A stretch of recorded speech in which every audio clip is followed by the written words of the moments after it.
Sua mãe, porém, disse aos empregados: façam tudo o que ele mandar.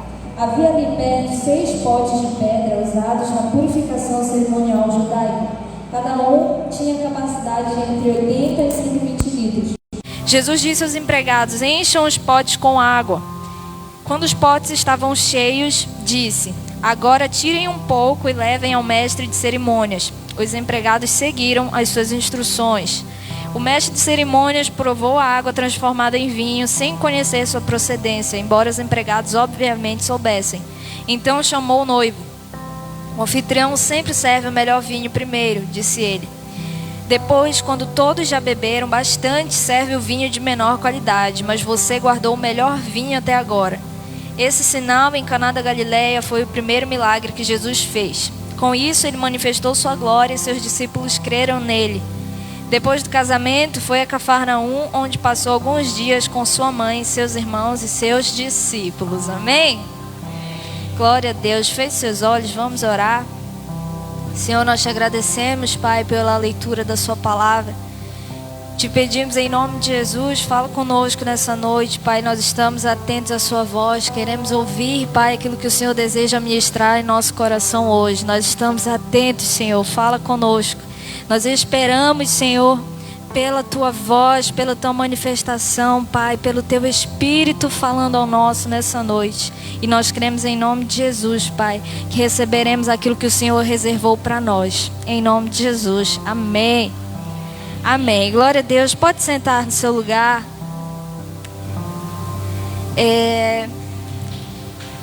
Glória a Deus. Como vocês sabem, né? Comentei aqui no começo do culto que hoje nós estamos iniciando uma série de ministrações, né? Que serão aí ao longo de 5 quarta-feiras, mais ou menos, que é a série Milagres de Jesus. E a cada semana nós seremos ministrados acerca de um tema diferente. E hoje nós falaremos sobre família. Repita comigo aí, família.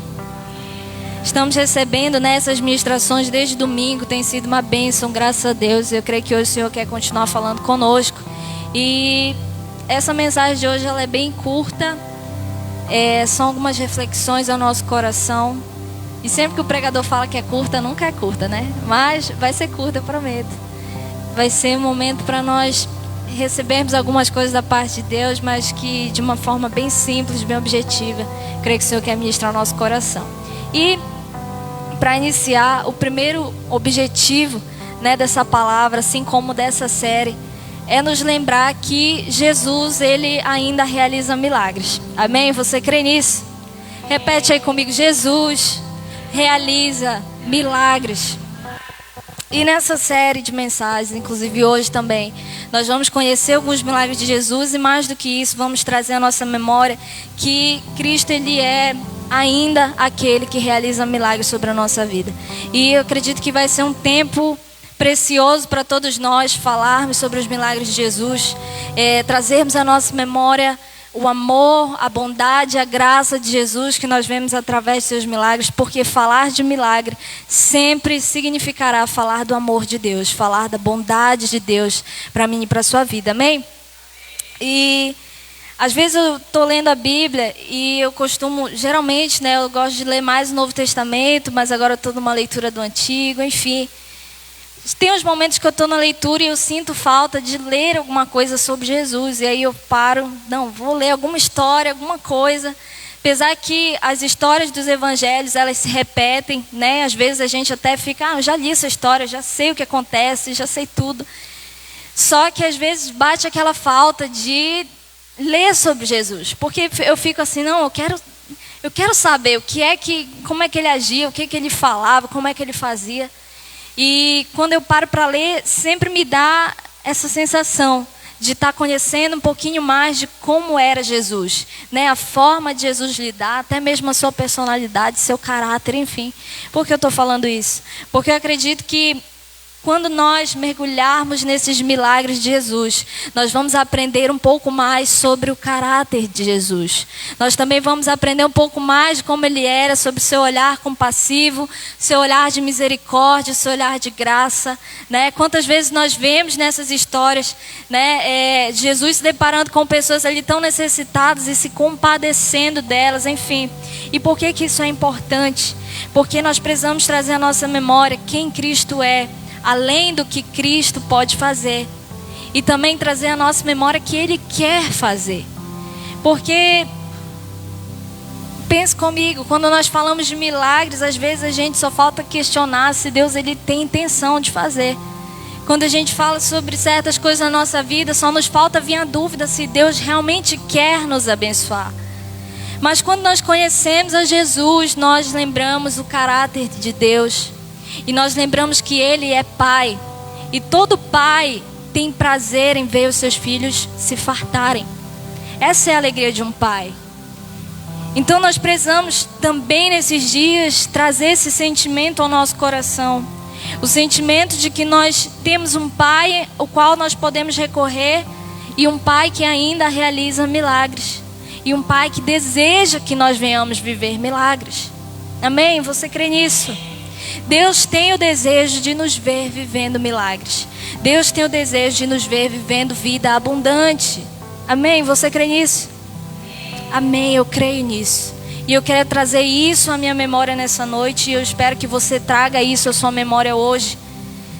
Porque para que nós não venhamos correr o risco até mesmo de olharmos para Deus apenas como aquele que espera de nós obediência, como aquele que quer que nós venhamos cumprir algumas coisas, mas um Deus que não tem prazer na nossa alegria. Deus ele tem prazer na nossa alegria. Deus tem pensamentos de paz a nosso respeito. Esse é o desejo dele como Pai. E nós precisamos lembrar isso nessa noite. Amém? Então, para iniciarmos, né, falando dessa mensagem de hoje, nós lemos aqui em João, capítulo 2, que relata sobre a história de um casamento. Acredito que todos já tinham ouvido essa história. Aqui em João, capítulo 2, e ela fala sobre o primeiro milagre de Jesus. E traga isso à sua mente hoje. Esse foi o momento onde Jesus ele realizou o seu primeiro milagre. Foi em um casamento. Nesse momento aqui, Jesus ele ainda não tinha operado nenhum milagre. Jesus ainda não tinha manifestado seu poder de nenhuma forma ainda sobrenatural. E foi nesse cenário que Jesus ele escolheu realizar o seu primeiro milagre. Foi em um casamento. E agora há pouco nós falamos que falar de milagre é falar de amor, é falar da bondade, é falar da graça de Deus. E eu posso dizer que nesse momento aqui, Jesus também, ele está confirmando e selando, né, algo que ele ama, que é a família. Eu fico pensando, Jesus ia iniciar um ministério, Jesus era o Filho de Deus, e ele poderia ter escolhido muitas coisas para iniciar o seu ministério, para ser o seu primeiro milagre. Ele poderia chegar da forma mais estrondosa possível, curando o cego, fazendo coxo andar, porque é assim que a gente funciona, é com aquilo que a gente vê, é com aquilo que é extraordinário. Mas Deus ele realiza um milagre, não que isso aqui não tenha sido extraordinário, para mim é muito extraordinário pegar uma água e fazer ela virar vinho. Mas eu me refiro ao cenário em que Jesus estava. Jesus poderia estar num cenário com muito mais pessoas, em uma outra realidade, mas Jesus iniciou seu ministério em um casamento, em uma festa, até mesmo um lugar onde não era esperado que Jesus estivesse. Porque talvez aqueles mais religiosos não conseguem imaginar Jesus numa festa. A gente está lendo aqui, Jesus num casamento, as pessoas podem imaginar Jesus sentado num casamento. Você consegue imaginar um Jesus curtindo aquele ambiente, se divertindo e estava com a sua família, enfim. Jesus estava num cenário talvez improvável, mas Jesus estava ali com um propósito, como sempre. E ao mesmo tempo, Jesus escolhe aquele cenário para realizar a sua primeira manifestação, o seu primeiro milagre. E foi em um casamento. E isso nos mostra, isso nos aponta, né? Como eu falei, sempre há um propósito. O Senhor ele não faz as coisas em vão. Então certamente o seu primeiro milagre ter sido realizado na vida de uma família que se iniciava, certamente mostra que Jesus ama a família, que que Jesus ele ama o casamento, né? Mas falando de família, porque a gente sabe que a família ela se inicia a partir de um casamento. Jesus ama a família. Então aquilo que está acontecendo naquele momento é importante para Jesus. E por que eu estou falando tudo isso até agora? Para você simplesmente entender uma coisa: Jesus ama a sua família. Repete comigo: Jesus ama a família e tem prazer nela. Repete comigo: Ele tem prazer nela. Isso é um lembrete muito simples para nós hoje. Jesus, Ele ama a família. Jesus ama a minha e a sua família. Nós precisamos lembrar isso hoje. Às vezes eu até falo, tudo começou em família e tudo vai terminar em família, né? Tudo começou lá no Éden com uma família. E deu errado a primeira família, tá? Se você tá magoado, chateado que a sua família tá difícil, na primeira família que Deus fez, um irmão matou o outro. Só foi isso que aconteceu. No final das contas, tudo deu certo, Jesus veio. Mas tudo também vai terminar em família, da Nova Jerusalém. Amém? Quando Cristo voltar, estaremos todos reunidos em família. E a gente vê ao longo de toda a Bíblia, né, que nós somos chamados a servir a Deus com a nossa família. Tem alguns versículos que falam: eu e minha casa serviremos ao Senhor. Nós tomamos posse disso. Tem outros que falam assim: olha, legal o seu ministério, mas primeiramente atente-se à sua família. Nós vemos Deus fazendo coisas ao longo dos séculos e Deus tratando com famílias, Deus tratando de gerações. O chamado de Deus para Abraão não é porque Deus: Abraão, eu gosto muito de você. Deus tinha um propósito para a geração de Abraão. Deus tinha propósito para a família de Noé. Deus foi trabalhando ao longo do tempo, abençoando famílias, abençoando gerações. Amém? Você crê nisso? O próprio Deus, Ele é uma família. Nós vivemos em família. Nós somos chamados a ter uma nova família espiritual. Enfim, perceba o quanto que a própria palavra de Deus ela aponta para a família, o quanto que Deus ele reafirma o valor da família, o quanto que ela é importante para o Senhor. E eu me arrisco até mesmo dizer às vezes que eu acredito que a família é o projeto que Deus mais ama, porque todo tempo é família. Deus está tratando de família.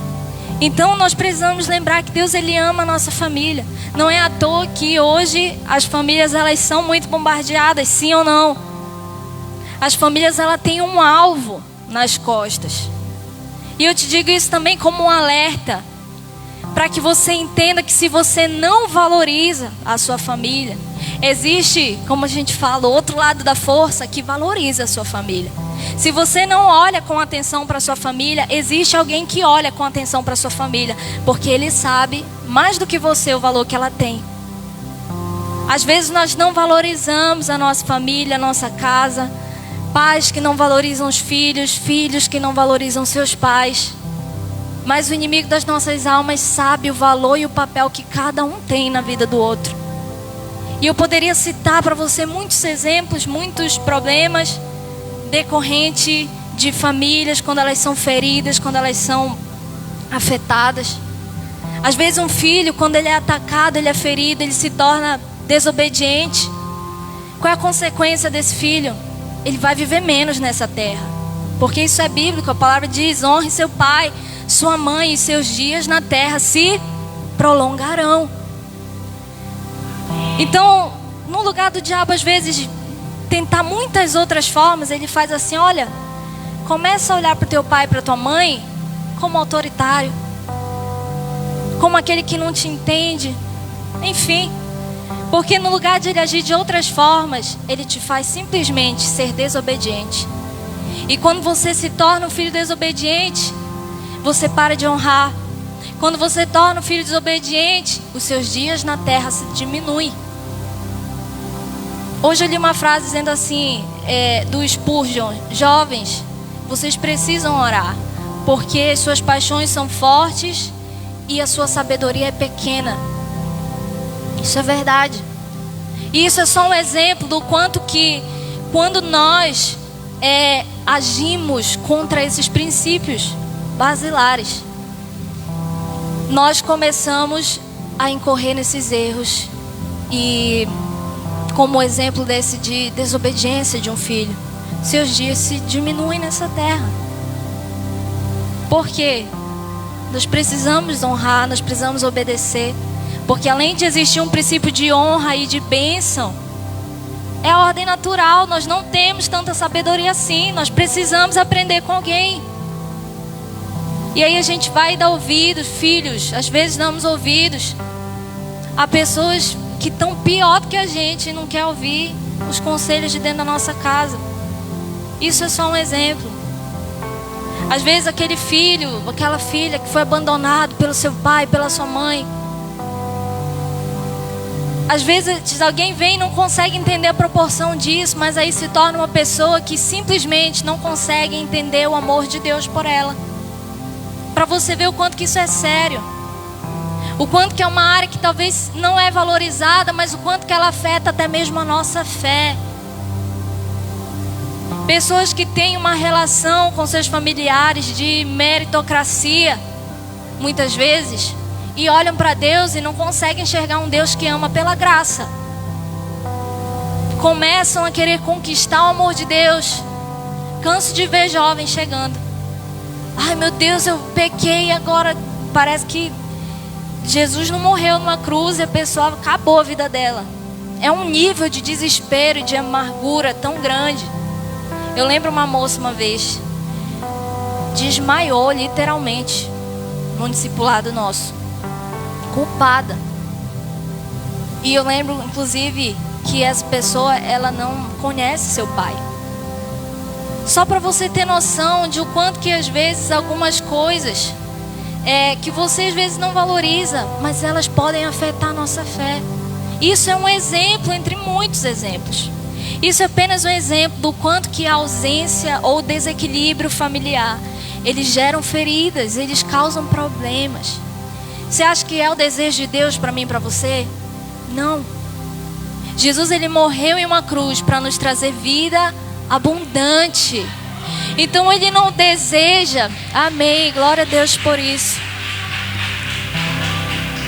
E é por isso que eu falei que nós precisamos trazer à nossa memória esse desejo de Deus em nós sermos abençoados, em nós vivermos em paz, em nós vivermos em plenitude. Porque o Senhor morreu numa cruz não foi simplesmente para que você pregue o evangelho, para que você sirva a sua igreja, para que você seja uma bênção no seu ministério, mas foi também para te dar vida abundante, foi também para que você desfrute do melhor dessa terra.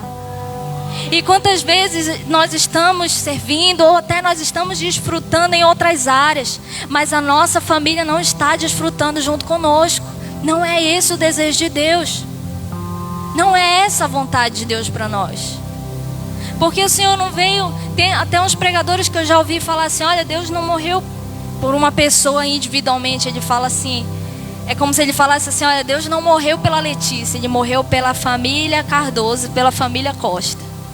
Alguns pregadores já ouvi falar isso. Tipo assim, olha, Deus morreu pela família. Deus morreu pela sua família. Jesus quer salvar a sua família. O que ele está dizendo? Não é algo individual. A gente sabe que a nossa salvação ela é individual, mas Deus ele tem propósitos muito maiores. O Senhor não quer salvar só você, Ele quer salvar a sua casa.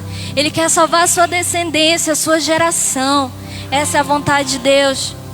E nós precisamos estar trazendo isso à nossa memória. E não desistir então da nossa família, porque esse é um prazer que há em Deus, né? Hoje nós vemos algumas pessoas até tornando isso dispensável, dizendo que não precisa casar, não precisa ter filho, não precisa construir família. Mas nós vemos em sua maioria que essas pessoas dizem isso porque são pessoas que não tiveram isso. E aí o que elas fazem? Não, eu não preciso. Mas na verdade isso é uma falta. E me perdi aqui, lembrei que eu ia falar. Trazendo para a nossa história hoje, trazendo para a nossa história que nós lemos aqui em João. Da mesma forma, existiam pessoas ali que estavam no casamento e lhes faltava algo, que era o vinho, certo? Mas naquele momento aquelas pessoas não falaram assim, acabou o vinho, então eu não preciso mais de vinho. Não, elas foram atrás daquilo que elas estavam precisando e procurando. O que eu quero dizer com essa pequena comparação? De que talvez você não teve a melhor família que você considera que poderia ter tido. Mas isso não é razão para você falar, então quer dizer isso é um projeto falido, eu desisto. Saiba que o Senhor, Ele pode pegar essa água e transformar em vinho. O Senhor, Ele pode pegar aquilo que não é e transformar naquilo que Ele quer que seja. O Senhor, Ele é aquele que chama as coisas à existência. Então, se falta vinho para você hoje, não é tempo de você falar, eu não preciso então de vinho. Não, eu preciso. Vá até Jesus e peça ao Senhor. Não abra mão. Não abra mão. Não abra mão da sua casa. Não abra mão da sua família. Não desista de correr ao Senhor. Não desista desse projeto. Porque existem pessoas que estão desistindo desse projeto por não terem o vivido, mas não é essa a vontade de Deus. Ele é aquele que faz todas as coisas novas e assim Ele quer fazer sobre a minha e sobre a sua vida. Amém? O Senhor, Ele ama a família. E como algo que o Senhor ama, eu acredito que o Senhor, Ele não quer nos privar daquilo que Ele ama. Muito menos daquilo que Ele mesmo morreu para salvar. Muito menos aquilo que Ele morreu para justificar. Qual sentido faria isso? O Senhor amar tanto algo e não querer que nós vivamos aquilo que Ele próprio ama. Então, ao mesmo tempo que nós vemos que é ruim quando uma família ela se destrói, ao mesmo tempo que a gente vê os danos de quando uma família se destrói, da mesma forma como quando uma família nasce ou quando uma família renasce, isso é motivo de alegria para o coração de Deus. Porque quando isso acontece, o reino de Deus, ele é estabelecido nessa terra. A cultura do reino, ela é estabelecida nessa terra. Como nós falamos aqui, muitos momentos, a palavra apontando para a família, isso é uma cultura. É a cultura do céu. E a gente sabe que hoje a gente vive contra a cultura dessa terra, né? E se for preciso ser assim, que seja. Mas que nós vivamos a cultura do reino. Que nós vivamos a cultura do céu. Se lá fora estão dizendo para nós, olha, desista da tua família, isso não dá em nada. Esquece esse povo que só fala mal de ti. Deixa eles falarem lá, mas não desista da sua família. Seja contra essa cultura, porque ela não é do céu. A cultura que vem do céu. Na cultura que vem do céu, nós lutamos pela nossa casa, nós intercedemos pela nossa casa. Nós lutamos por aqueles que nós amamos, aqueles que o Senhor nos confiou, nos abençoou. Então não desista da sua família, permaneça firme. Para isso, nós precisamos de outra coisa. Versículo 2 fala assim: Jesus e seus discípulos também foram convidados para a celebração. Para a gente viver, né, esses milagres na nossa família, dentro da nossa casa, nós precisamos simplesmente convidar Jesus para estar presente conosco. Nós vemos nessa história que Jesus ele foi convidado para esse casamento. Ao que tudo indica, Jesus ele morava próximo de onde aconteceu aquele casamento. Mas morar perto daquele casamento não seria suficiente para Deus realizar um milagre naquele casamento. Jesus podia estar ali perto, Jesus podia estar na rua daquele casamento, Jesus podia estar passando por ali. Mas o que fez diferença foi porque Cristo tinha sido convidado para estar naquele lugar. E da mesma forma, muitas vezes nós estamos vivendo perto de Jesus e achando que isso é suficiente, mas não é suficiente. Quantos de nós às vezes vemos o Senhor fazer, vemos as manifestações do Senhor, vemos Deus abençoar tantas pessoas, ouvimos falar de Jesus, mas enquanto não convidamos Jesus para fazer parte desse casamento, dessa festa, não vai fazer diferença alguma. Porque Ele precisa estar para que Ele possa fazer. Amém? Nós precisamos convidá-lo a estar presente conosco. E quando eu falo convidar, isso vai muito além de dizer assim: ah, Jesus está no meu coração, Jesus está comigo. Convidar significa dar liberdade para que Ele esteja presente, para que Ele faça a diferença. Existem muitas pessoas que estão comigo, que têm contato com a minha vida, mas não são convidadas a fazerem diferença na minha vida. Quantas pessoas, até mesmo no ambiente da igreja, tem pessoas aqui que você vê todo dia, que você fala todo dia, que você está perto todo dia, mas essa pessoa não emite uma opinião sobre a sua vida. que vai fazer diferença para você?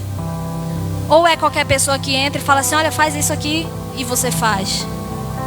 Não. Porque existe uma diferença entre você estar perto e você convidar para fazer parte. Existe uma diferença entre eu estar aqui rodeada, até mesmo vendo a presença de Deus quase que palpável aqui na minha frente, mas se eu não convido Jesus a fazer algo diferente, o Senhor não fará. Nós precisamos convidá-lo, o Senhor esteja presente, e Deus, Ele só quer isso. Há um tempo preguei falando sobre isso, que o Senhor, Ele só quer ser convidado. Ele só quer assim, ó, o Senhor esteja aqui. É só isso que Ele quer ouvir, para que Ele tenha liberdade para fazer. E o Senhor, Ele precisa ser convidado em qualquer tempo. Ele precisa estar presente em todo o tempo. Nós vemos que Jesus, Ele foi convidado para uma festa, para um casamento.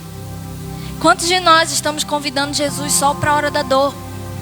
Só para a hora da dificuldade? Mas não foi para esse momento que Jesus foi chamado. Jesus foi chamado para um momento de celebração. Isso significa dizer que no momento também bom e no momento também que as coisas estão tudo certo, Ele também precisa estar presente.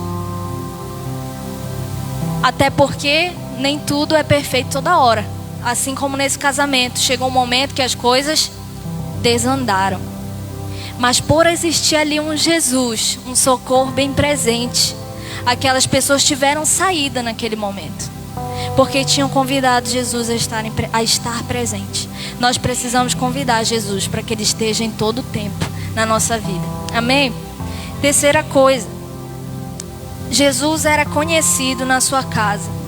A gente vê no versículo 3 falando assim: durante a festa o vinho acabou e a mãe de Jesus disse, eles não têm mais vinho. Resumindo, Maria, ela avisou Jesus que o vinho tinha acabado. Jesus, ele ainda não tinha realizado nenhum milagre. Eu não sei, né, como era a vida de Jesus antes do ministério, né? Não sei se na casa dele ele pegava, transformava água em vinho. Não sei o que pegava, mas enfim. Jesus ainda não tinha realizado nenhum milagre, mas no mínimo, Maria sabia que Jesus ou ele ia ser prestativo, ou ele ia ser atencioso, alguma coisa Jesus ia fazer. Porque caso contrário, ela não teria avisado Jesus que aquele vinho tinha acabado. Ela esperava alguma coisa de Jesus. Que é isso que eu quero dizer para você? Ela sabia que naquele lugar tinha alguém que poderia fazer qualquer coisa, alguma coisa por aquela situação. E com isso que nós possamos refletir algo. Nós, hoje, dentro da nossa casa, nós podemos ser vistos como alguém que pode fazer alguma coisa pela nossa família? Será que nós estamos de fato refletindo quem Jesus é dentro da nossa casa, a ponto de alguém falar assim, olha, o negócio está difícil, fulano, segura minha mão, ora por mim, intercede por mim. Já ouvi muitas vezes meus pais falarem, né, às vezes pessoas da nossa família pedindo uma oração, enfim. Se isso acontece com você, esteja feliz por isso.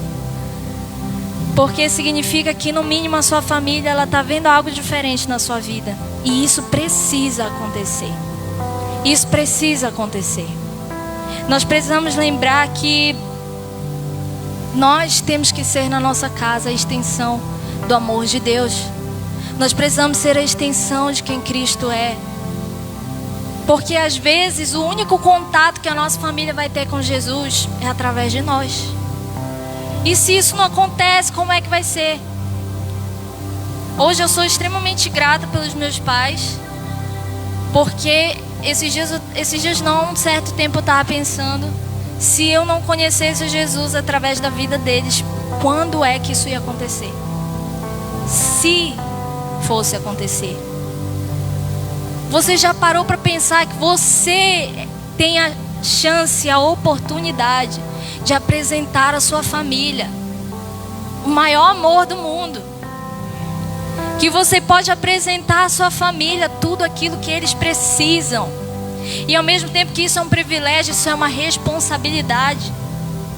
Porque eu acho que eu jamais suportaria saber, ao final da minha vida, que eu vivi uma vida com Jesus e as pessoas que eu mais amava não conheceram a Jesus. É claro que é responsabilidade de cada um, né? Decidir viver uma vida com Cristo. Mas no mínimo eles precisam saber alguma coisa sobre Jesus através de você. No mínimo eles precisam olhar para você e saber que existe algo diferente na sua vida. E desejar isso para a própria vida deles. Nós precisamos ser essas pessoas. Maria recorreu a Jesus porque ela sabia que Jesus poderia fazer alguma coisa naquela situação. Eu creio também que nós seremos socorro dentro da nossa casa. Eu creio também que nós seremos canal de Deus sobre a nossa família. Eu creio também que nós seremos portal, caminho, para que a nossa família também desfrute o melhor dessa terra. Nós não seremos egoístas de vivermos uma vida com Deus e não liberarmos isso sobre a vida daqueles que nós mais amamos. Não faz sentido nós pregarmos aqui na igreja sobre pessoas que às vezes a gente nem conhece, pessoas que chegam num culto, e aqueles que nós mais amamos, nós não refletirmos a vida de Deus sobre essas pessoas, amém? Você tem um propósito dentro da sua casa. O Senhor tem um propósito para você dentro da sua casa. O Senhor tem um propósito para você dentro da sua geração, dentro da sua família. Deus, Ele tem o desejo de abençoar não só você, mas toda a sua casa. E para isso Ele quer usar a sua vida. O Senhor, Ele quer ser refletido através de nós, amém? Você é o Jesus que essa pessoa vai conhecer. Nós precisamos lembrar isso. Às vezes não vai ser pelas nossas palavras, não vai ser pela nossa música, não vai ser pela nossa pregação. Vai ser por quem nós somos, dentro dos nossos lares. E o Senhor, Ele quer transformar a nossa vida ao ponto de nós sermos tão parecidos com Ele, que nós também saberemos amar nossa família como Ele ama. Porque nós sabemos que é um desafio, não é fácil. Mas eu acho também que não é fácil para Ele amar a gente. Mas Ele também quer nos ensinar a amar, assim como Ele nos ama, amém? Versículo 7 diz assim: Jesus disse aos empregados: encham os potes com água. Quando os potes estavam cheios, disse: agora tirem um pouco e levem ao mestre de cerimônias. Os empregados seguiram suas instruções. Versículo 7, ele nos diz que... Versículo 7 nos diz: Jesus deu uma ordem para aqueles empregados, né? E eles obedeceram essa ordem.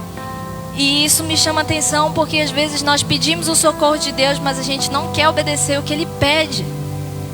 Às vezes a gente corre: Senhor, me ajuda, me dá um socorro. E Deus fala: tá bom, faça isso daqui. Aí a gente fala: vai ter que fazer isso para receber. Então, esquece, eu acho que não quero mais. Não é isso que Deus quer. Deus quer nos abençoar. Para isso precisamos obedecer. E o que me chamou a atenção é que ele fala assim: encham os potes com água. E aí diz: quando os potes estavam cheios, ele disse: agora tirem um pouco e levem ao mestre de cerimônias.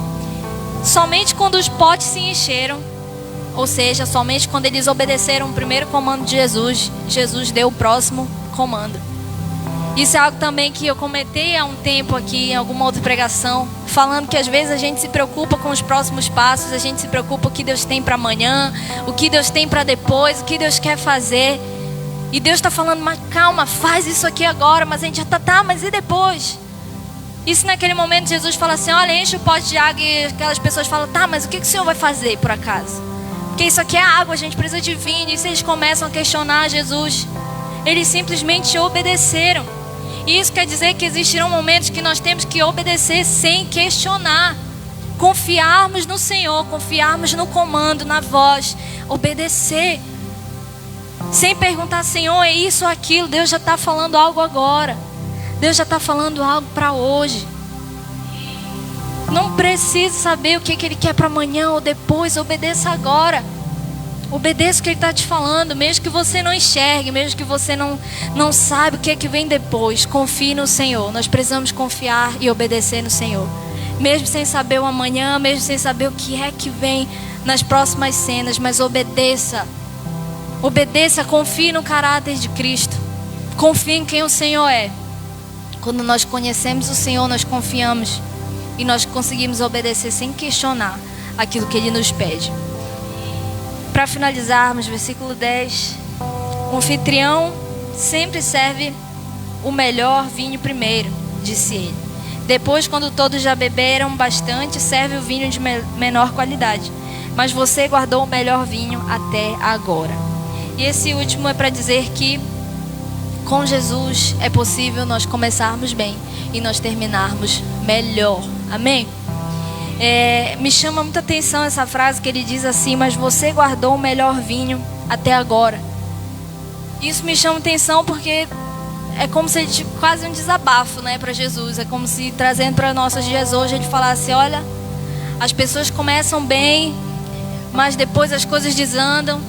Ou as pessoas começam bem, depois começa tudo dar errado. Mas você guardou o melhor até agora. Você se manteve. Você guardou aquilo que era melhor até agora. E isso quer também nos ensinar algo. Que quando nós estamos com Jesus, quando nós estamos firmes em Deus, o melhor de Deus permanece. O melhor vinho, ele permanece sobre nós. O Senhor, ele tem esse melhor vinho guardado para aqueles que estão firmes, para aqueles que o amam, para aqueles que não abrem mão da sua presença. O melhor vinho está guardado pelo Senhor. E talvez hoje você está aqui e você fala: não, eu comecei bem, mas agora as coisas não estão bem. Saiba que em Cristo Ele pode transformar a sua água e ela pode se transformar no seu melhor vinho. E Ele guarda isso para nós. Às vezes a gente ouve, né? Depois de um tempo, aí para os casais, o amor esfria, o amor acaba, as crises vêm, não sei o que mais. A gente ouve muito falar disso. Mas aqui entra a diferença de quando nós vivemos alimentados por uma fonte inesgotável de amor, que é Cristo. Ele guarda o melhor vinho. Então não aceite essas palavras sobre a sua família. Não aceite essa realidade sobre a sua vida, de dizer assim: não é assim mesmo. A família começa bem e depois começa a virar um caos. O casamento começa bem e depois começa a vir a crise. Depois começa a acabar o amor. Depois acaba a paixão e acaba não sei o que. Não receba isso sobre a sua vida. Não aceite essas palavras sobre a sua vida. Porque aqueles que vivem com Jesus na sua vida são aqueles que têm o melhor vinho todo o tempo guardado. São aqueles que provam o melhor dessa terra, não somente no começo, mas aqueles que desfrutam todos os dias o melhor dessa terra. Esses dias a gente comentou sobre isso no carro com meus pais, não foi? Falando disso. E um exemplo para mim muito grande são meus próprios pais. De vê-los todo dia, o quanto que eles continuam se amando, depois de muitos e muitos anos casados. Isso me lembra dessa história.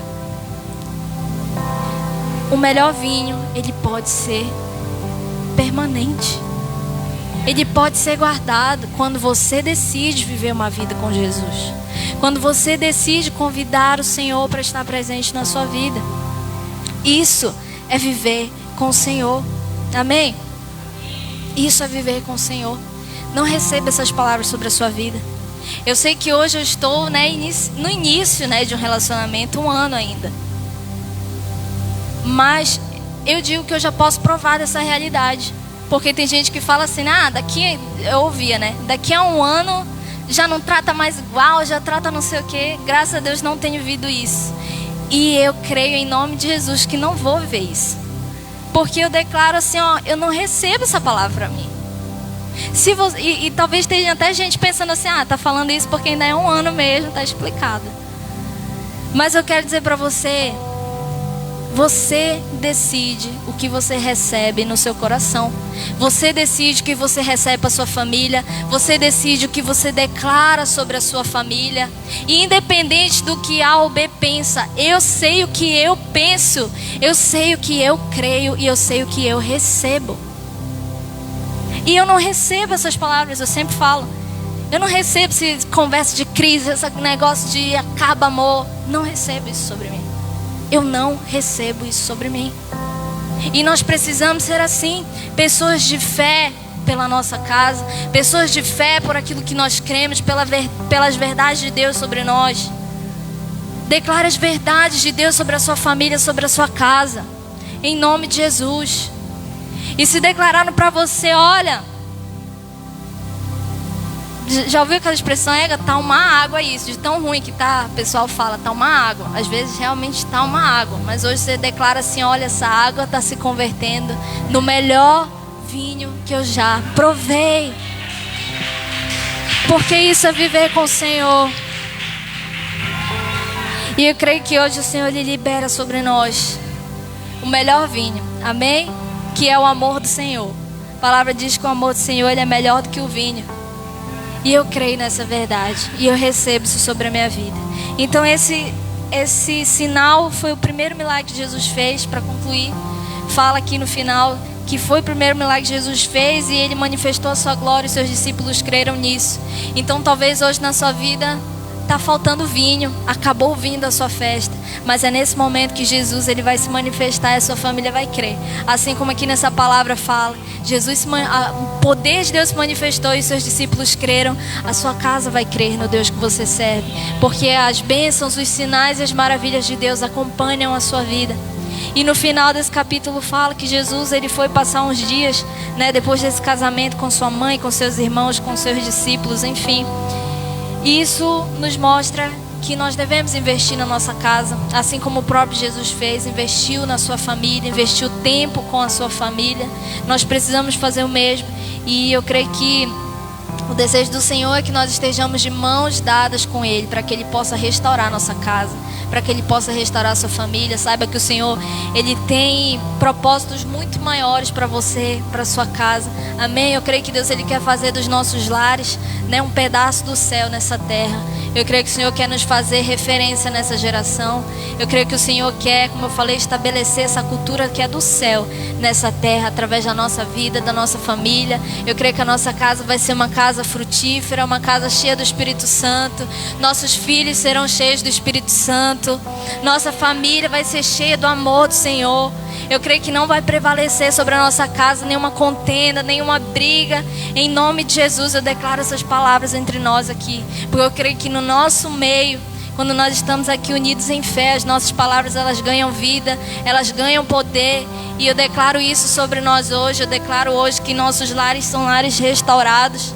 E assim como fala lá em Isaías, nós seremos reconhecidos como reconstrutores de casas. Tamanho será a obra que Deus fará na nossa família, na nossa casa, ao ponto de nós reconstruirmos outras famílias e outras casas, em nome de Jesus. Eu creio que o Senhor quer operar isso no nosso meio hoje. Nós vamos orar, já estamos encerrando o nosso culto. Fique de pé onde você está. Nós vamos fazer essa oração, esse momento de intercessão pela nossa família. E pedir que o Espírito Santo de Deus possa visitar hoje a nossa casa e que também hoje Ele possa restaurar a esperança do nosso coração em vermos a nossa família vivendo a vida que o Senhor deseja que eles vivam. Que o Senhor possa, em nome de Jesus, alcançá-los para que eles possam provar o amor do Senhor, porque nós somos testemunhas do quanto que esse amor é transformador, do quanto que esse amor é capaz de sarar o nosso coração. E eu tenho certeza que o desejo do nosso coração é ver a nossa família desfrutando do mesmo.